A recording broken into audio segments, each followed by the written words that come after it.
ডিজিএফআইয়ের সাবেক প্রধান শেখ মামুন খালেদ তাকে আজকে বিজ্ঞ আদালতে উপস্থাপন করে তার বিরুদ্ধে একদিনের রিমান্ড প্রার্থনা করেন এবং তার পক্ষে তার আইনজীবীরা রিমান্ড বাতিলপূর্বক জামিনের প্রার্থনা করেন।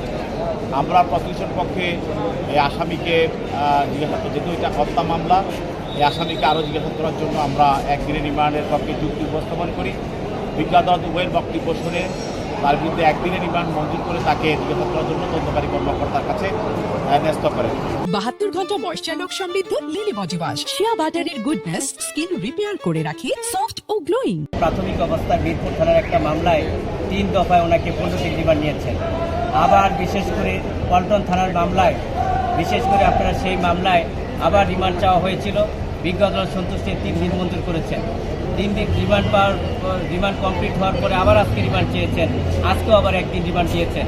টোটাল বিশেষ করে 19 দিন রিমান্ড নিয়েছেন, যেটা অদৃশ্য কারণে এই রিমান্ডগুলো একের পর এক দেওয়া হচ্ছে। আমরা মনে করি সেখানে আইনের শাসন থেকে বঞ্চিত হচ্ছেন এবং ন্যায় বিচার হতে বঞ্চিত হচ্ছেন। আজকে আমরা মনে করি যে এই যে রিমান্ডগুলো নেওয়া হচ্ছে একের পর এক রিমান্ড, সেগুলো অদৃশ্য কারণে সেই রিমান্ড একের পর এক নেওয়া হচ্ছে, যা সম্পূর্ণভাবে আইনের শাসনের পরিপন্থী। আরেকটি মামলা, সেটাও একটা হত্যা মামলা। এই মামলায় তদন্তকারী কর্মকর্তা সাবেক কর্নেল এবং ডিজিএফআইয়ের কর্মকর্তা, বর্তমানে ইউনাইটেড গ্রুপের একজন অ্যাডমিনিস্ট্রেটিভ অফিসার কর্মকর্তা জনাব আফজাল নাসের, তাকে তদন্তকারী কর্মকর্তা জিজ্ঞাসাবাদ করার জন্য 5 দিনের রিমান্ড প্রার্থনা করেছিলেন।